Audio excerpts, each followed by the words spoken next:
más allá de las excepciones que establece la ley, que son para entrar a una propiedad privada, un llamado de auxilio desde el interior de la propiedad o una persecución de una persona que se introduzca a una vivienda, ahí la policía también puede entrar, no importa que estemos fuera de un estado de excepción. La población ha entendido de que sí, de que la policía puede entrar a una propiedad sin una orden judicial, agarrar una bocina, agarrar un motor, hacer una inspección, y si no encuentra nada se puede retirar, como decimos aquí en el campo. Yo entiendo que no, que la policía debe agotar el procedimiento, como establece la misma ley 21-18, que dice que en ningún caso pueden suspenderse las garantías mínimas del debido proceso establecidas en la Constitución. Entonces, partiendo de que aquí hay integrantes que entienden que sí, que la policía puede hacer eso, y yo entiendo que es algo peligroso, tengo días, semanas tratando eso, hasta el día de ayer que llegó a un extremo ya que llamó la atención de todos los medios nacionales, y eso es lo que queremos evitar. Queremos que usted, después que todos agoten su turno, nos exponga su punto de vista sobre si es permitido en estado de emergencia y sin las formalidades que establece la ley, ni las excepciones que nos rigen desde antes del estado de emergencia, que la policía penetre a una propiedad privada. ¿Sí? Respondo ya.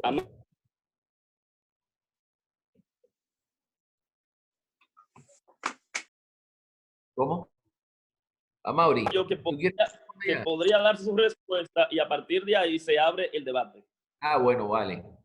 Mira, tienes una confusión. Las garantías del debido proceso son los derechos que tenemos todos cuando estamos ante un proceso de orden judicial o administrativo, o de cualquier otra naturaleza, porque el numeral 10 del artículo 69, que es el que establece las garantías mínimas del debido proceso, mínimas porque hay otras que se han adicionado a través de sentencias del Tribunal Constitucional, que es un legislador precario, pero por el carácter vinculante de sus decisiones, hace ley.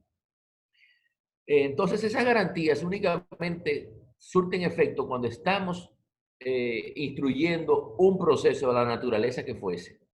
Traerlas a esta conversación resultaría estéril porque la curiosidad que a ustedes los mueve para que yo le explique o se la despeje, no se trata de un proceso en el que debemos discutir si se han respetado esas garantías mínimas de la Constitución, sino de los derechos suspendidos que apareja toda declaratoria de un estado de excepción, que son tres: el estado de conmoción interior, el estado de guerra propiamente dicho, que le llaman defensa ahora, pero es cuando un país extraño nos invade, ya sea en el territorio o a nuestra soberanía, y por último el estado de emergencia, que como lo he conversado con otros abogados, la pandemia no constituye un causal del estado de emergencia.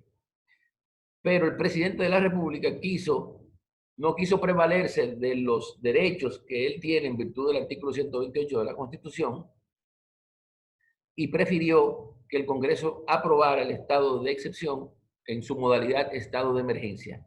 Porque no estamos ni siquiera ante una circunstancia que amenace o perturbe de forma inminente el orden económico, social, medioambiental, que son causales del estado de emergencia, ni que constituyan una calamidad pública. La pandemia tiene otro tipo de características. Es una epidemia que se propaga y que afecta básicamente el derecho a la salud, y como afecta el derecho a la salud, pone en riesgo el derecho a la vida, que son dos derechos fundamentales, lo mismo que el derecho a la integridad personal y el derecho a la dignidad. Entonces, el presidente estuvo tentado a no hacer esto. Él nunca quiso pedir la aprobación del Congreso, pero por la proximidad de las elecciones y para no afectar al candidato del partido oficialista, él sometió la solicitud de aprobación del estado de emergencia. Entonces, yo te decía que Richard, que cuando se aprueba hay una serie de derechos que ipso facto son suspendidos, que no podemos reclamarlos como violados, como transgredidos, porque mientras perdura el estado de emergencia, esos derechos se encuentran reducidos a su mínima expresión. Entre ellos, me hablaba Mauri, el derecho a penetrar en la propiedad privada o el derecho a que si uno está en un motel, la policía ir, cerrar el motel. ¿No era así, más Mauri? Y sacar a las personas incluso privadas de su libertad. Ustedes saben que cuando no se está en estado de excepción, es decir, en estado de normalidad, nadie puede ser privado de su libertad sin una orden motivada. Es decir, salvo que no sea un delito flagrante, o lo que es igual cuando la autoridad es presencia, un hecho, un ilícito penal, tiene derecho a reducirte a prisión, pero salvo que no sea eso, necesitaría una orden de un juez para privarte de tu libertad ambulatoria. Ahora, la Constitución, en su artículo 266, numeral 6, establece lo siguiente. En los estados de conmoción interior y de emergencia, que es en el que nos encontramos actualmente, solo podrán suspenderse los siguientes derechos reconocidos por esta Constitución. Primero, reducción a prisión, según las disposiciones del artículo 40, numeral 1. Más claramente, la policía y el Ministerio Público puede aprehenderte sin necesidad de orden judicial. 2, privación de libertad sin causa o sin las formalidades legales, según lo dispone el artículo 40, numeral 6. Lo mismo. Es decir, no necesita ni siquiera una sospecha para reducirte a prisión. Tiene esa libertad suelta, un tanto omnímoda, para poder detenernos en el lugar que fuese, aún siendo de día, no durante el toque de queda, y puede privarnos de nuestra libertad. Tercero, la libertad de tránsito. Ya el presidente la reguló, después de las 5 de la tarde nadie puede estar. Esa es la regulación de la libertad de tránsito.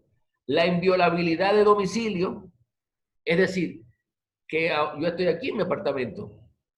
Ni el Procurador General de la República ni ninguna autoridad puede penetrar en mi casa si no tiene una orden de un juez para que allane mi propiedad. Pero durante este estado de emergencia, el procurador, el Ministerio Público, puede venir aquí y registrar mi casa. Porque ese derecho, el derecho a la inviolabilidad de domicilio, está suspendido. Y por último, las libertades de asociación y reunión. Cuando vamos a un motel, estamos vinculándonos, o sea, ejerciendo un derecho de asociación para disfrutar del sexo. Si durante el estado de emergencia estos derechos están suspendidos y en virtud del decreto que reguló el estado de emergencia se dispuso el cierre, la clausura de una serie de negocios, excepto los de comida y supermercados y farmacias, el motel no debería estar operando. De hecho, no hay ni siquiera hoteles operando, salvo muy pocos porque ya tenían clientes ahí dentro. Los moteles que tienen una frecuencia itinerante muy acelerada deberían estar cerrados, porque así lo dispuso el presidente en su decreto.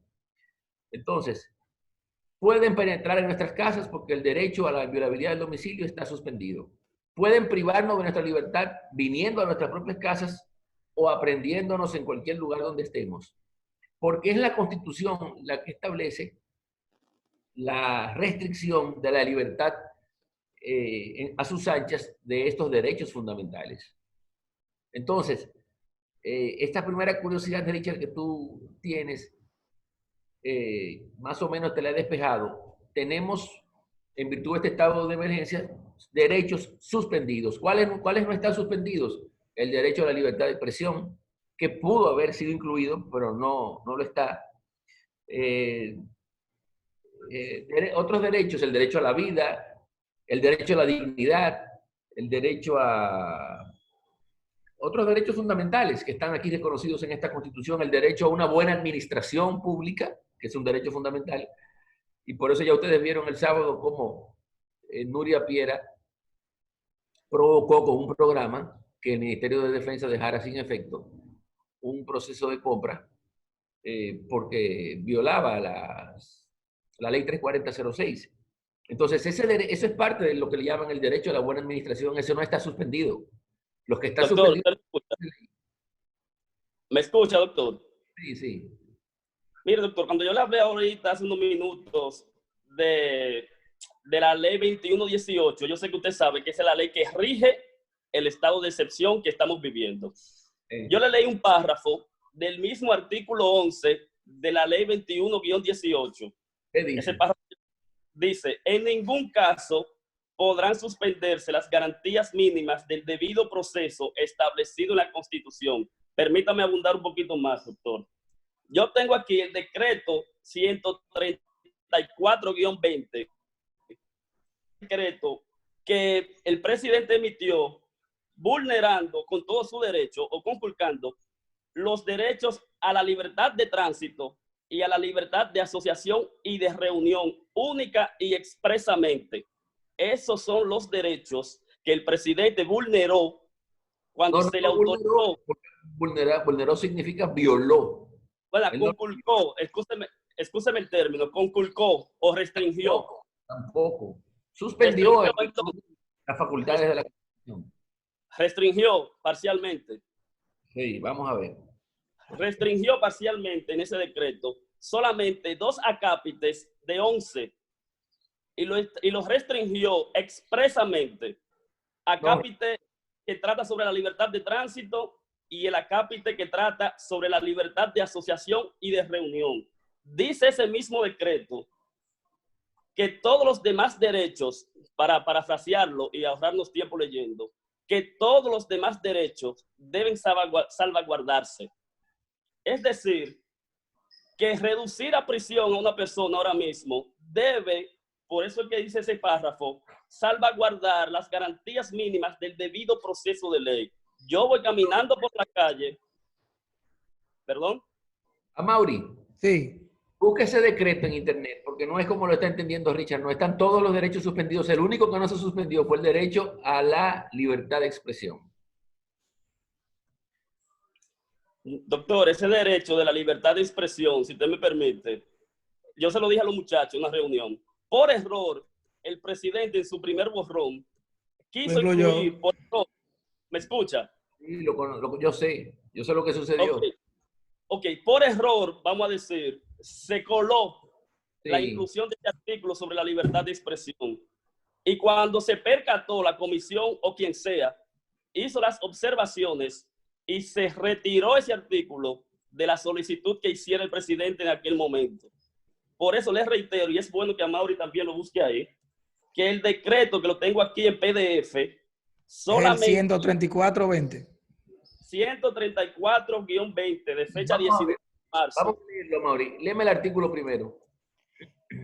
¿El artículo o el considerando? No, el artículo. Se declara el estado de emergencia en todo el territorio nacional en virtud de la autorización otorgada por el Congreso Nacional mediante la resolución número 62-20 del 19 de marzo del 2020. ¿Eso es todo? Ese es el artículo 1 del decreto. No, sigue. ¿Qué tan largo? Artículo 2. El Congreso... Vamos a ver, eso es breve. Dice, bueno, si me permiten, lo puedo compartir en pantalla aquí, espérense. Amaury, ¿tú me escuchas? Sí, yo te escucho, hermano. La única persona que tiene el cosa habilitado eres tú. Para ahorrarnos tiempo, Amaury. Miren, ahí está el decreto. En el artículo 2. Aquí está el artículo 2. El Congreso Nacional, mediante la resolución número 6220, acogió en su disposición segundo las motivaciones expuestas por el presidente de la República en su solicitud de autorización del 18 de marzo del 2020, que fundamentan la necesidad de disponer de facultades extraordinarias, las cuales señalan disponer las restricciones por el tiempo estrictamente necesario a las libertades de tránsito, asociación y reunión de acuerdo con lo dispuesto en las letras H y J del numeral 6 del artículo 266 de la Constitución y los numerales 8 y 10 del artículo 11 de la ley número 21 y 18, siempre guiados por las directrices de la Organización Mundial de la Salud, la Organización Panamericana de la Salud y la práctica internacional para prevenir la aglomeración de personas que puedan propagar aún más el COVID-19. Ningún otro derecho de los enunciados en el numeral 6 del artículo 266 constitucional y en el artículo 11 de la ley número 21 y 18 será objeto de restricción. Déjalo hasta ahí. ¿Me permite leer esa última parte? Sí. Dice, ningún otro derecho de los enunciados en el numeral 6 del artículo 266 constitucional y en el artículo 11 de la ley número 21-18 será objeto de restricción. Es decir, que el presidente... Tienes razón. Yo no conocía el decreto. ¿Perdón? Yo no conocía el decreto, tú tienes razón. Ahora, Perfecto. tienes razón, sí. Los derechos que están restringidos son esos. Vamos a ver. La libertad de tránsito. Vamos atrás, Amaury.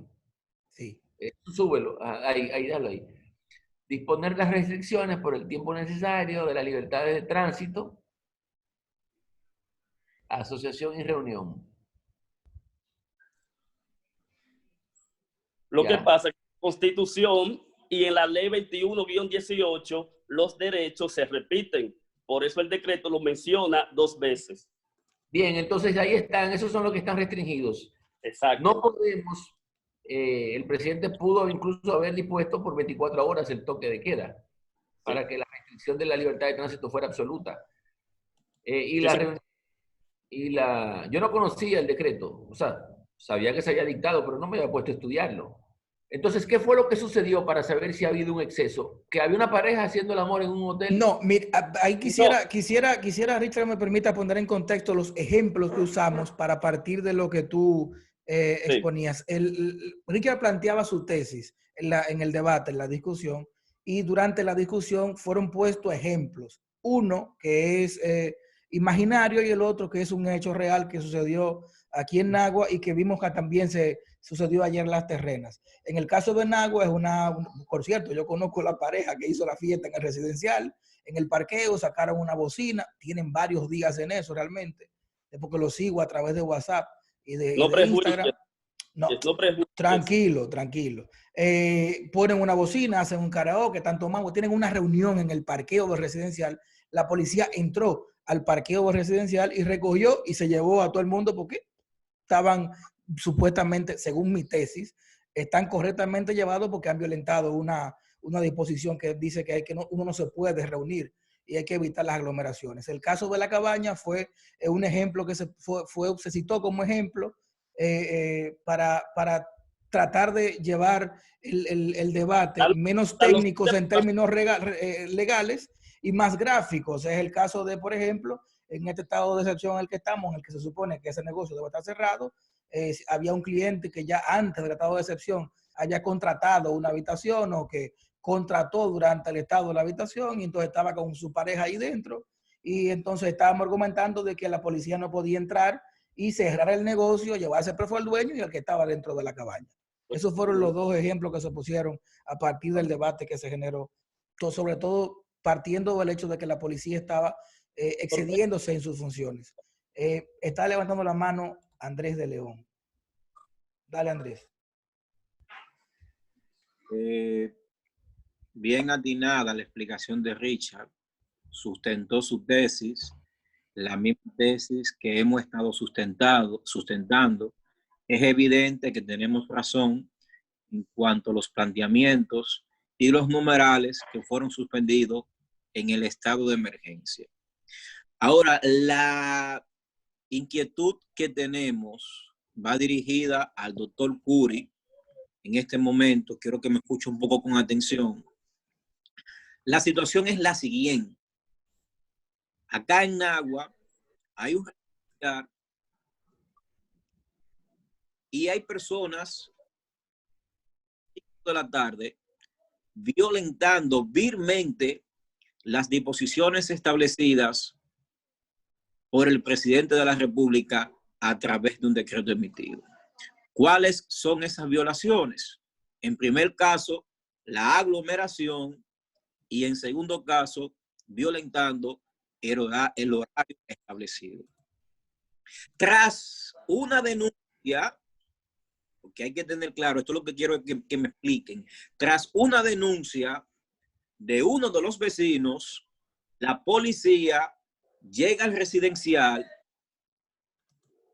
y momento del hecho y las personas son agarrados en flagrante violación al decreto. Estas personas fueron apresadas y llevadas a un centro de instalación deportiva para ser despachadas el día siguiente. Ahora, la pregunta es la siguiente. ¿Puede la Policía Nacional entrar a un residencial sin una orden motivada de un juez? Al residencial, no al apartamento. Al parqueo residencial, área común residencial. Al parqueo, a raíz de una denuncia, que es evidente, un vecino no llama, la policía no tiene conocimiento de lo que está pasando ahí. Ahí había música, había fiesta y había violación al toque de queda. La pregunta está abierta, doctor Curry. ¿Y por qué había violación al toque de queda? Porque eran más de las 5 de la tarde, eran las 6 y algo. Pero estaban en el área común, no estaban en las vías públicas. Exacto, estaban en el área común. Ya tú te respondiste la interrogante. Porque el toque de queda es la restricción a nuestra libertad de tránsito después de las 5 de la tarde. Pero yo puedo salir a las áreas comunes de mi edificio y enseñar a bailar, invitar amigos si son de aquí del incluso de otros. Pueden venir todos ustedes y se van a quedar a dormir aquí. Nos podemos reunir en el área común. Así mismo es. Eso no es una violación al toque, al toque de queda. Y podían entrar al área común sin orden motivada, no, salvo que no se hubiese verificado ahí que tampoco pudieran hacer. Daban una orden de un juez para entrar en el área. Se necesitaba. Nos sacó el aire, Richard. Es lo que yo le decía. Digo esto, Richard, disculpa, porque yo era de los que sostenía la tesis, Julio, de que había una violación porque es un área común, ciertamente. No es un área pública, es un área común, pero hay un propietario que está denunciando el hecho. Maurice, sí. Cuando me lo permita. Sí. Pero Entonces, ¿cuál era el hecho? ¿Tener música? La fiesta, era una fiesta que había. Ah, bueno, pero con extraños. Bueno, los amigos de la persona que estaban ahí. Que no vivían en el edificio. No. Entonces, ahí viven todos en el edificio. Viven ahí. En una de las fotos hay 2 personas que no viven en el edificio. Si todos viven en el edificio, no hay violación al toque de queda. Ah, bueno. No la hay. Ahí se cometió una arbitrariedad. Espera, Francis, déjame encender tu micrófono, Francis, por favor. Dale, Francis, ahora. Sí. Francisco Frías Morel. Déjame ver. Yo le doy, Francis. Eres tú que tienes muteado el micrófono, Francis. Tienes que desmutearlo.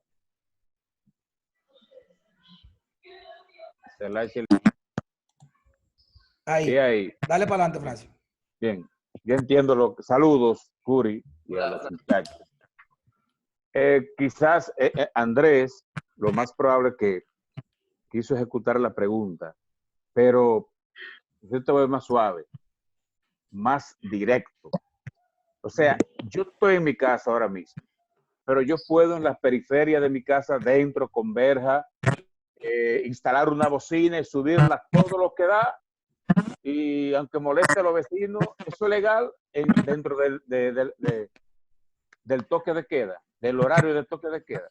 Dentro de ciertos decibeles, sí.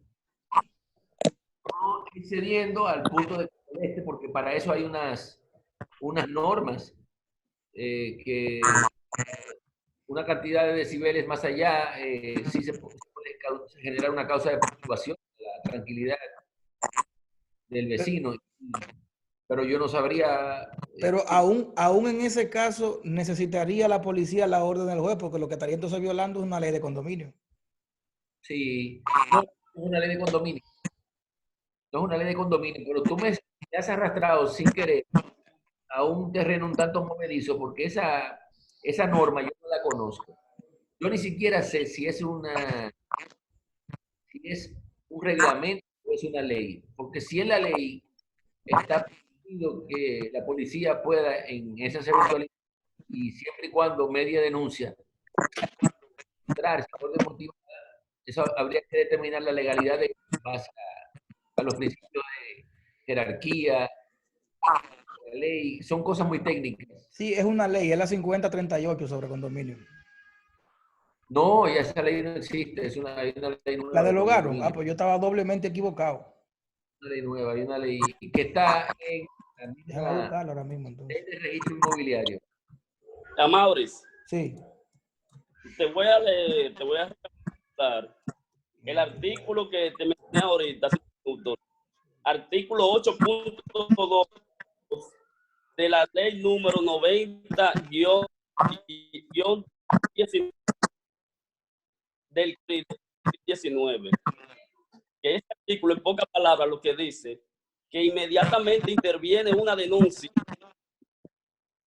la policía, el 911 y cualquier otro organismo debe proceder acorde a las reglas que establece el Código Procesal Penal de la República Dominicana.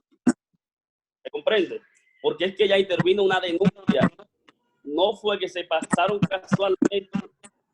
Y esa misma ley, la ley 287 sobre ruidos, dice que primero debe intervenir una advertencia a la persona.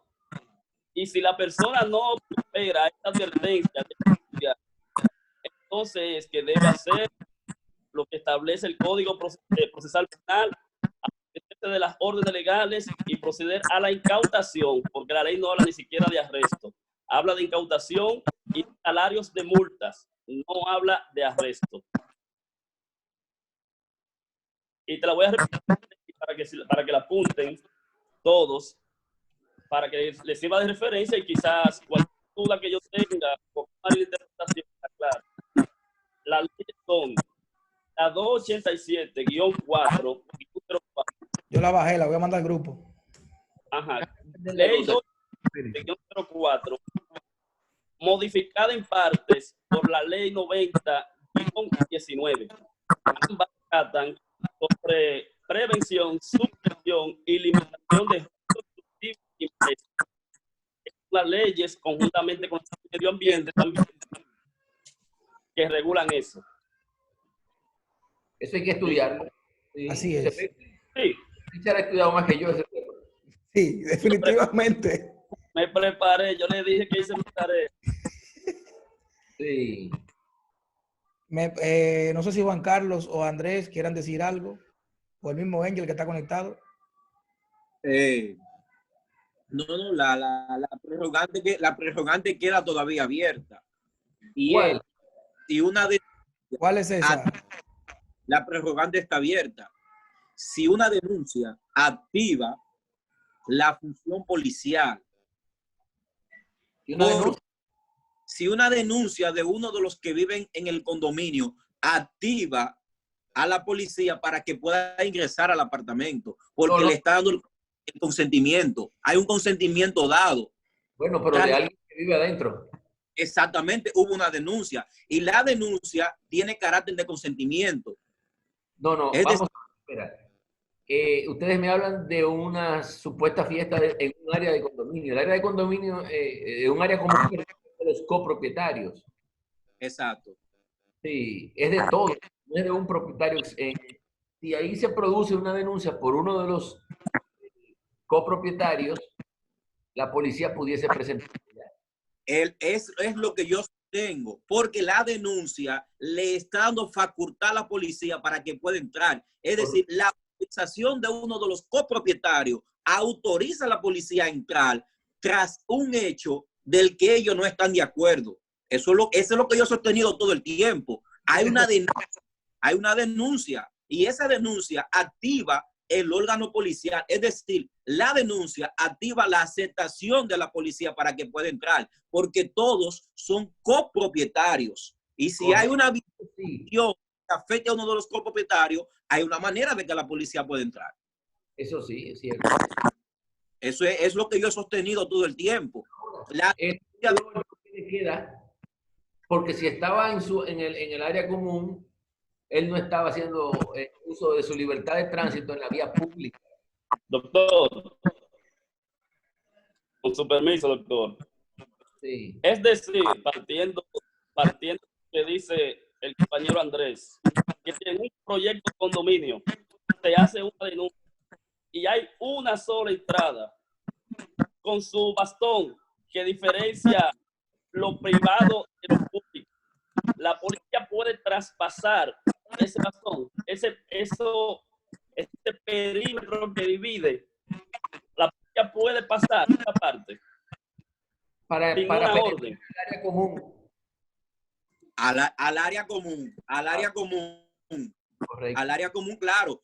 Es que yo le he explicado a Richard que la denuncia de uno de los copropietarios es como un llamado de auxilio a un órgano facultativo y coercitivo que es quien tiene que imponer el orden. Es decir, yo estoy llamando a la policía, yo le estoy dando la autorización para que entre a mi condominio. ¿Usted entiende? Eso es lo que he tenido. El supuesto ilícito se estaría cometiendo en un área de la que él también tiene un derecho de propiedad. Exactamente. Por eso dije ahorita, y sería muy el artículo, el 8.2 de la ley 90-19, que dice que inmediatamente tiene una denuncia o querella, debe proceder con apego al Código Procesal Penal. No fue que la policía se encontró casualmente con el desorden, fue que intervino una denuncia y la policía debe abastecerse de cualquier documento legal que le permita a ellos justificar su presencia en un inmueble que es privado. Porque esto es privado, cualquier persona se puede parar y oponerse a que ellos traspasen eso y que armen un caos ahí. Eso, Doctor, ejemplo, usted ha estado por la zona de Bávaro, ¿verdad? Sí. Evidentemente. Sí. Usted se dará cuenta de que en la zona de Bávaro y en la zona de Punta Cana hay residenciales que son totalmente cerrados. Esos residenciales son cerrados. Pero para usted entrar a ese residencial que es común de todos, simplemente con la llamada y aceptación de una de las personas que viven ahí, le autorizan el paso. Es decir, que esa persona tiene propiedad para permitirle. Aquí se aplicaría lo mismo. Esa persona tiene propiedad para llamar a la policía y permitirle la entrada al área común tras un hecho que lo está molestando. Es decir, la música no le permite estar. Y si la persona le da la cabeza, y si la persona enferma, y si la persona quería dormir, entonces esa denuncia activa el órgano policial a penetrar a esa área común. Es mi tesis, es la que tengo. Estoy de acuerdo contigo y quería decirle a Richard que sacúdete, Richard, de esa tendencia que tenemos todos de creer que nos adueñamos de la verdad absoluta cuando leemos un artículo de una ley. Recuérdate que el ordenamiento jurídico es un todo. Para nosotros poder llegar a una conclusión, no podemos desdeñar de lo que tú estás leyendo y a lo que le estás atribuyendo ya como valor de ser la palabra de Dios, a todo otro, a un ordenamiento dentro del cual figura esa misma norma y del resto de la legislación dominicana. Porque hay que armonizar. Por eso hay uno de los métodos conocidos de la interpretación de la ley sistemático. Tú no te puedes ir a una disposición y decir, aquí está la solución. Tienes que interpretar la ley dentro del sistema en el que se encuentra. Y si ahí no le puedes identificar su verdadero sentido, te tienes que ir a otras leyes para atribuirle un sentido. Porque el sentido más ineficaz es el método literal, perdón, no el sentido, el método literal, que es lo que tú estás haciendo. Esto es lo que dice la ley.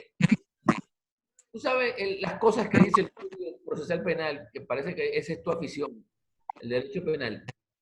que han tenido que ser interpretadas. De hecho, la misma Constitución, porque son normas de textura abierta, que se conciben para que sea el operador el que les dé los perfiles para que puedan ser aplicadas, porque el legislador no puede ser tan preciso, porque entonces sería del juez un repetidor del pensamiento del legislador, y no es así.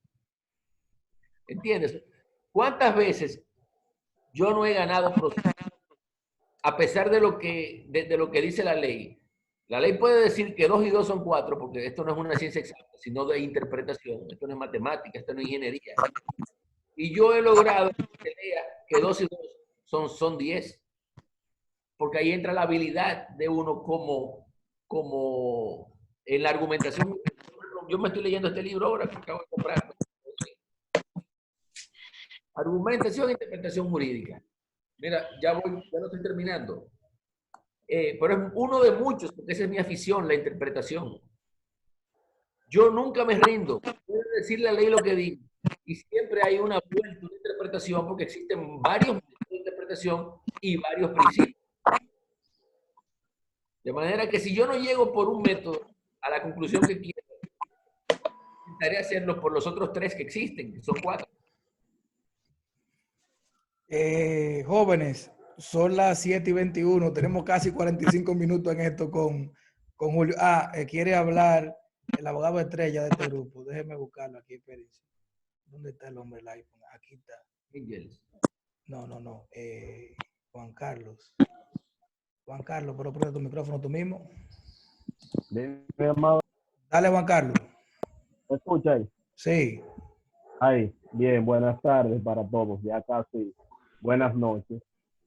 Yo voy a hablar de otro tema que quizá no estaba en el guión, por así decirlo, pero aprovechar el doctor Curi, ya que estamos en una época electoral.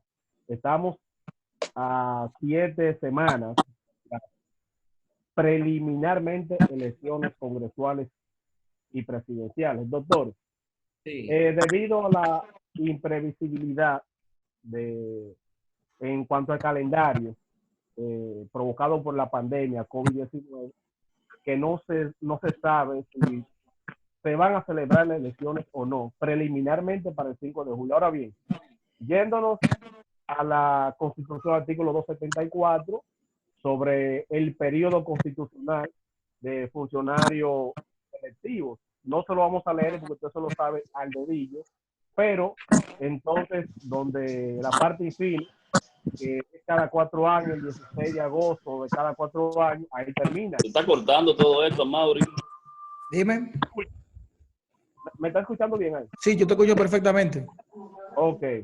Entonces, en lo que tiene que ver con los funcionarios electos. Ahora bien, eso es lo que tiene que ver con el 274. Pero nos vamos entonces más atrás al 129, numeral 3, donde usted y todos los que estamos aquí sabe o sabemos que a falta del presidente y vicepresidenta, entonces va a asumir el Poder Ejecutivo el presidente de la Suprema Corte de Justicia, en este caso el doctor Henry Molina. Pero ahora bien, eso es en cuanto al presidente y la vicepresidenta.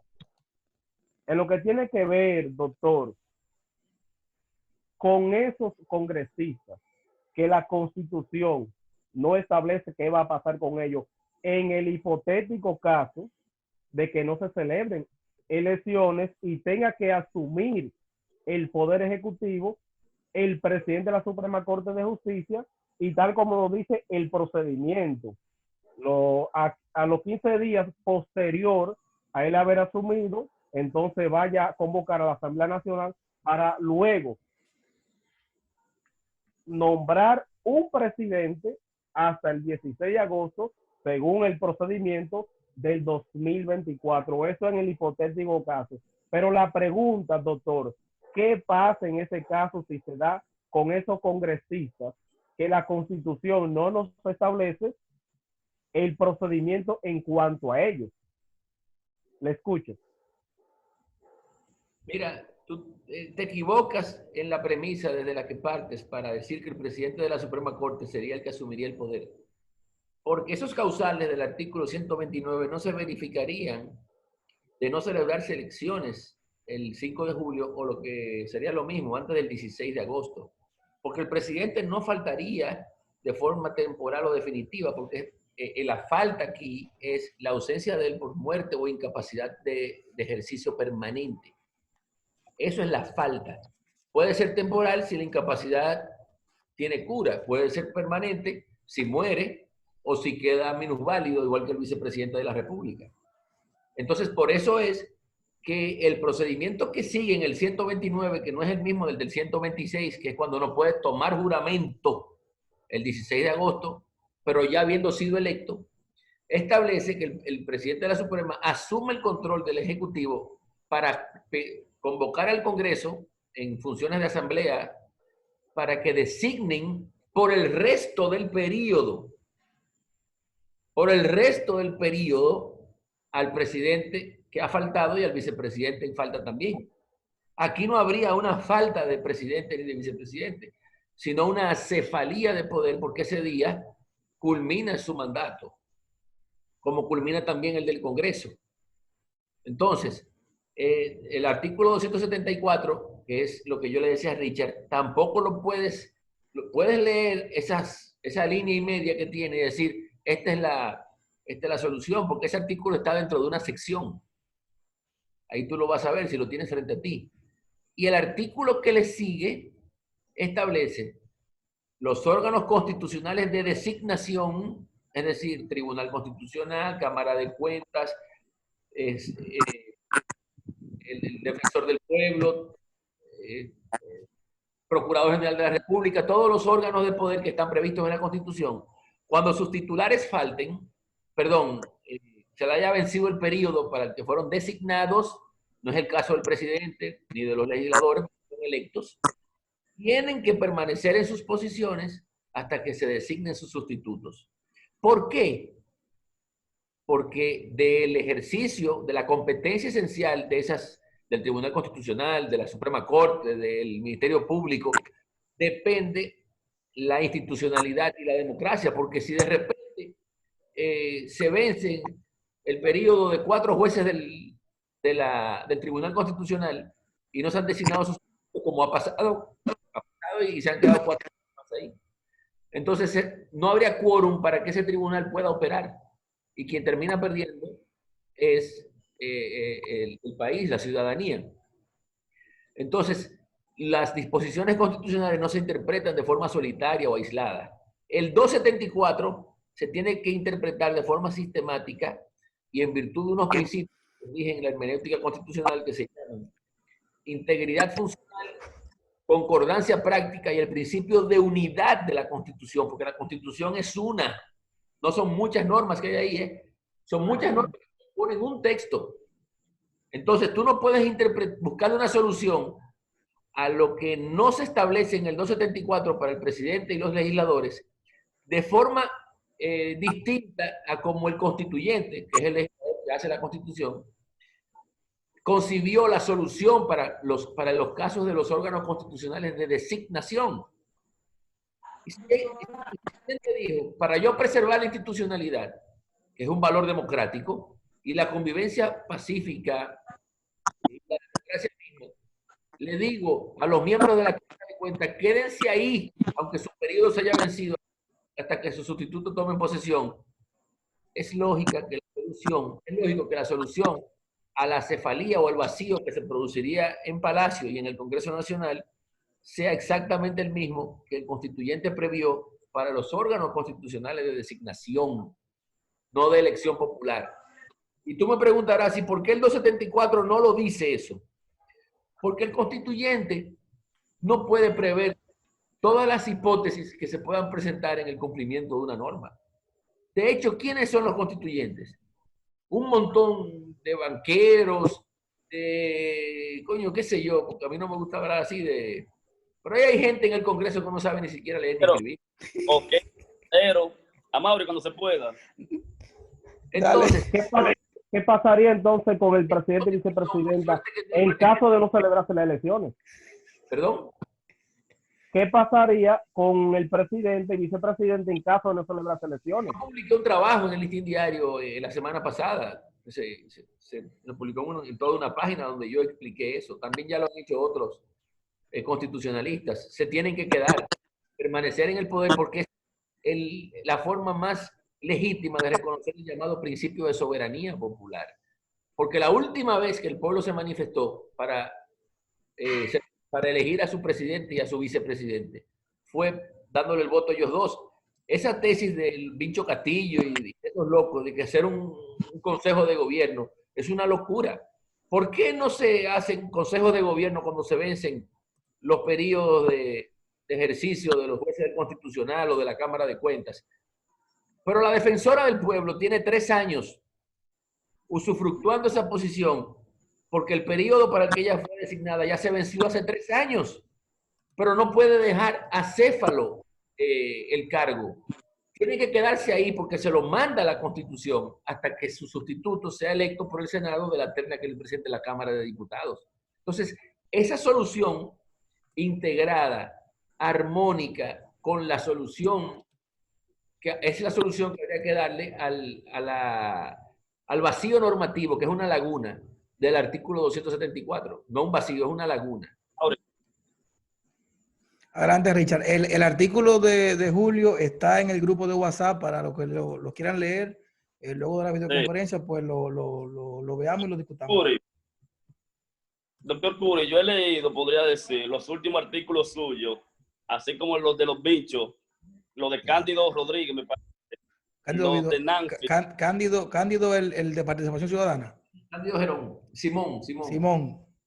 Sí, yo he leído todos esos artículos. Leí uno incluso que habló de poner a los síndicos a fungir como legisladores, algo así. No entendí mucho. ¿Usted lo leyó eso? No, hombre, no. Yo no pierdo mi tiempo. Pues yo leí todo eso. Yo sé que usted es de la tendencia, de la inclinación, a que el presidente, la vice y prácticamente el Congreso completo, todos los legisladores, continúen más allá del 16 de agosto. Aunque ellos juraron ejercer su cargo hasta las 10 de la mañana del 16 de agosto del año 2020. Entonces, ¿qué es lo que sucede? ¿Qué es lo que yo digo, que les he dicho a los compañeros también y que usted lo dijo en su última parte? Que hay una laguna constitucional realmente. Por lo que usted dijo, es imposible predecir todas las improvisaciones que puedan surgir en un periodo de 4 años y que la Constitución esté preparada para plantear una solución. Eso es imposible. Hay una laguna y se descubrió, hay que llenarla. Correcto. ¿Perdón? Correcto. Hay que integrarle, ¿cómo se dice? Integrar la solución o la consecuencia a la laguna, que es la imprevisión, con consecuencias armónicas que se prevean en la misma Constitución para otros órganos de poder. Perfecto. Mi pregunta... Antes que me la hagas, sí. el del iPhone, ¿no? Juan Carlos Hidalgo. Juan Carlos. La nueva Constitución establece que es un ritual indispensable para poder tomar posesión de un cargo, juramentarse. El presidente se tiene que juramentar ante la Asamblea Nacional. El 16 de agosto, para que tú veas que lo que tú propones no pudiese cuajar en realidad, el 16 de agosto no había Congreso ante el cual se pudiese juramentar el presidente de la Suprema Corte para tomar posesión de la presidencia. Porque no es el propósito de ese artículo 129. Es cuando en el ejercicio de su mandato falta sucedió cuando Salvador Jorge Blanco, el vicepresidente, muere en el periodo de transición entre Antonio Guzmán y Salvador Jorge Blanco. Y durante los 4 años, Jorge Blanco fue presidente sin tener vicepresidente. Y muchas veces se discutía qué iba a suceder en virtud de aquella constitución vigente, que era la del año 1966, si él moría. Si él moría, entonces el presidente de la Suprema es la misma solución de hoy. Ocupaba la presidencia y convocaba al Congreso para que eligiera autoridades. Las veces que él viajó, Salvador Jorge Blanco, quien asumió el control de la presidencia fue Manuel Vergés Chupani, que murió hace poco, que era entonces el presidente de la Suprema Corte. Ok, perfecto. Y gracias por el dato histórico. Doctor, mi pregunta iba en el sentido, si ya se descubrió esa laguna, que es peligrosa desde mi punto de vista, por todo lo que encierra, si se descubrió esa laguna y el Tribunal Constitucional es el llamado a enmendar, a interpretar la Constitución Dominicana, ¿qué ha sucedido? ¿Qué es lo que sucede? Que no se apodera el Tribunal Constitucional para que prevea un posible caos que se podría armar y tome una decisión al respecto. ¿Es temor quizás de los actores políticos debido a la composición del Tribunal Constitucional o qué? Porque desde mi punto de vista es el Tribunal Constitucional quien está llamado a enmendar, entre comillas. No enmendar, no, porque enmendar es modificar. Digo entre comillas, doctor. A interpretar. A interpretar, exactamente. Y a plantear una posible solución, aunque sea de modo provisional. Entonces, ¿cuál es la opinión suya al respecto? No hay temor por parte de la presidencia al Tribunal Constitucional porque el presidente Danilo Medina tiene menos los votos del veto, porque 6 de los 13 jueces simpatizan por él. Y para lograr una sentencia en un sentido u otro se necesitan 7 votos de los 13. El caso de Leonel Fernández no se ha decidido sobre la conformidad constitucional o no del transfugismo, porque solo hay 6 votos, solo hay 5, ¿cómo es la cosa? Hay 6 votos disidentes. ¿Cómo es la vaina ahora?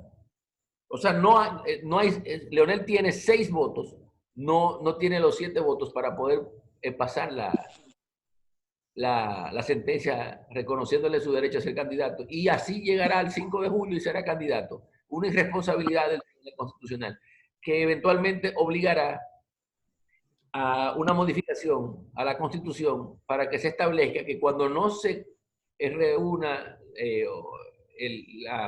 los 7 votos que se requieren, yo estoy hablando de 7 y son 9, me estaba equivocando, son 9 votos de los 13. Muchas veces se quedan en el tintero los procesos en que los 9 votos no concurren.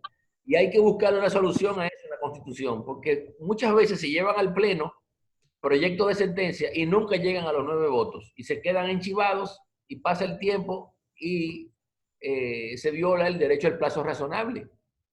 Entonces hay que buscar una solución en la Constitución para que cuando se lleve a un Pleno y no se consigan los 9 votos, en la segunda ocasión se pase el proyecto con una mayoría simple. O sea, con la mitad más 1, que serían en este caso de 13-7. Ya. Doctor, disculpe, usted habló ahí sobre si Leonel podrá ser candidato o no. Aprovechar el momento, porque en sí la ley, yo siempre lo he dicho que él va a poder ser candidato, porque la ley que decía que el que fue candidato en la primaria, o sea, el Leonel Fernández fue precandidato, no candidato, y por esa razón podía inscribirse como candidato por otro partido, porque él no fue candidato, sino precandidato. Lo mismo pasó acá con un precandidato a senador, Francisco Peña, perdió las primarias como precandidato a senador y ahora él podrá ser candidato a diputado, aunque por el mismo partido, pero fue una primaria en otra posición distinta. O sea que hay una gran laguna en cuanto a esa interpretación de precandidato o candidato en un partido y pierde las primarias y puede inscribirse como candidato en otro partido por la gran laguna que existe en ese artículo. Mira, el método más ineficaz, lo reitero, para interpretar de forma eficaz una ley es el literal, el gramatical, el semántico. Y el error que cometemos todos es ese, leer la ley y decir, bueno, aquí dice tal cosa. De hecho, cuando ustedes se leen el artículo 264 de la Constitución que establece el 65, el presidente, ustedes pudieron haber dicho, el presidente no necesitaba la autorización del Congreso para pedir el estado de excepción. Miren lo que dice. El Poder Ejecutivo, sin perjuicio de las facultades inherentes a su cargo, podrá, no dice deberá, podrá Es decir, esa es su opción. Solicitar al Congreso Nacional, es el 263, solicitar al Congreso Nacional la declaratoria del estado de emergencia. Ahí dice deberá. Ahora, claro que tú no puedes interpretar ese podrá en ese solo artículo, porque en el artículo previo, en el 262, se dice, el presidente de la República podrá declarar los estados de excepción. ¿Dónde está?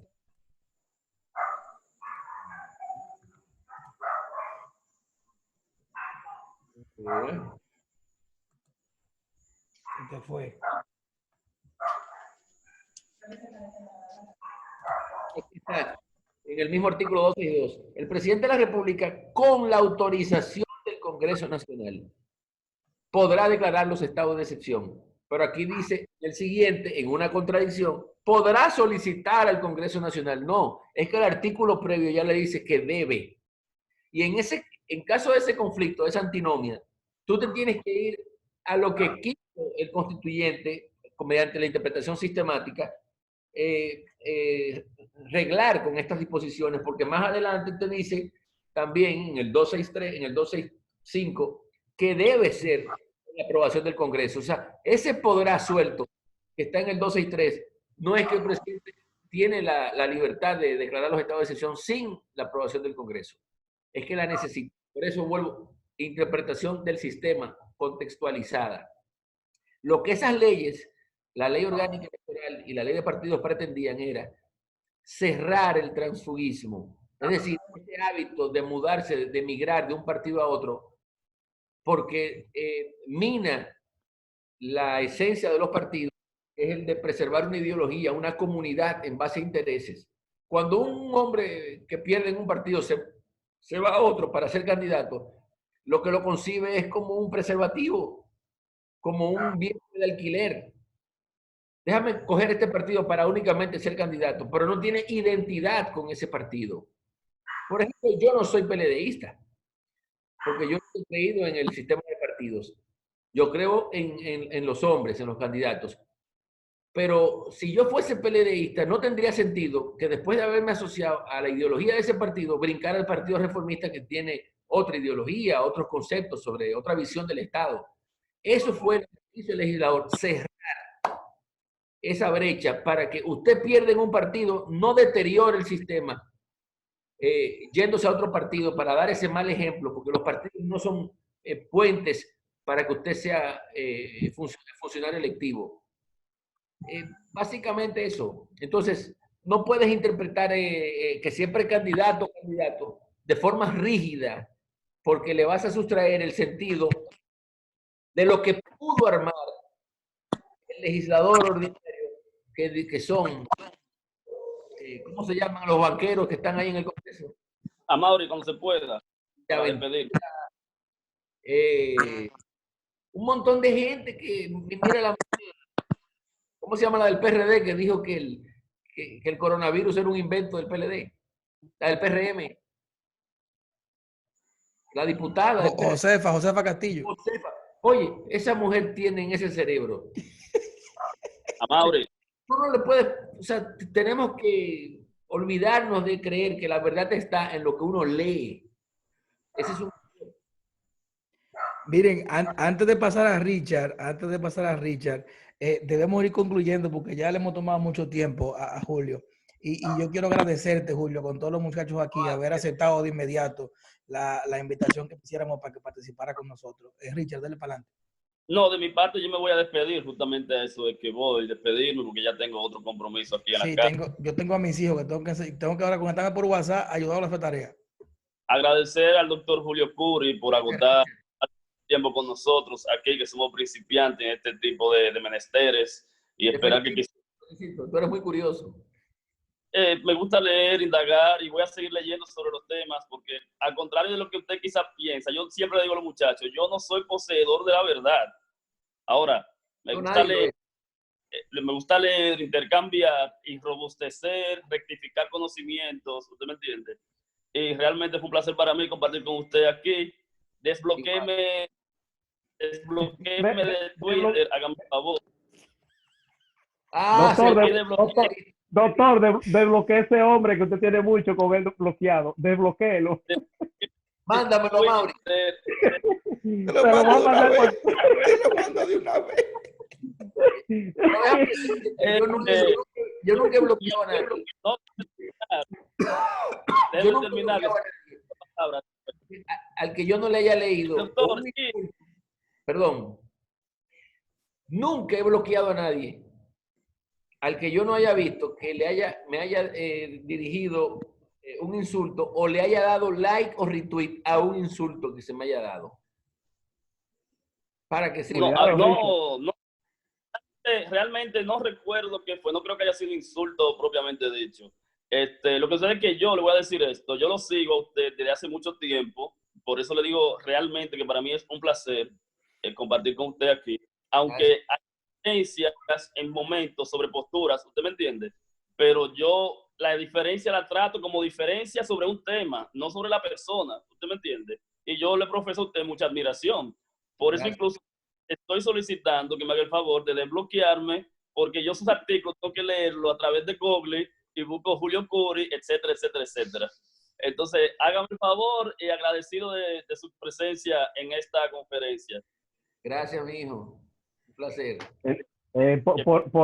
Por mi lado, doctor, mi nombre es Juan Carlos Hidalgo. También le sigo hace mucho a usted en su cuenta de Twitter. Sí, inclusive ayer le escribí por Instagram en privado. Le dije Juan Carlos Hidalgo porque no sabía si a Mauri ya lo había contactado. Pero en Twitter le sigo. Gracias por esta enseñanza que nos ha dado a nosotros. Continuar leyendo para poder en una próxima ocasión debatir temas, interactuar, temas jurídicos y temas de interés nacionales e internacionales. Y también cuando usted venga en agua que a Mauri diga, Julio, vamos para el café. Bueno, nosotros vamos a coordinar esa visita desde que se acabe esta cuarentena, no se preocupen. Estamos cogiendo funda en Twitter. Esos bots del PRM, coño, tienen a uno el salto de la Coño, yo no sé lo que voy a hacer, hermano. Yo no sé lo que voy a hacer. Señores, muchísimas gracias, Julio. Te quiero del alma, hermano. Un abrazo. Jóvenes, nos vemos entonces más tarde en el grupo de WhatsApp. Nos vemos. Yo no iba a decir nada, pero muchas gracias por para adelante, aprendido hoy. Un abrazo, hermano. Abogados. Gracias, Ángel.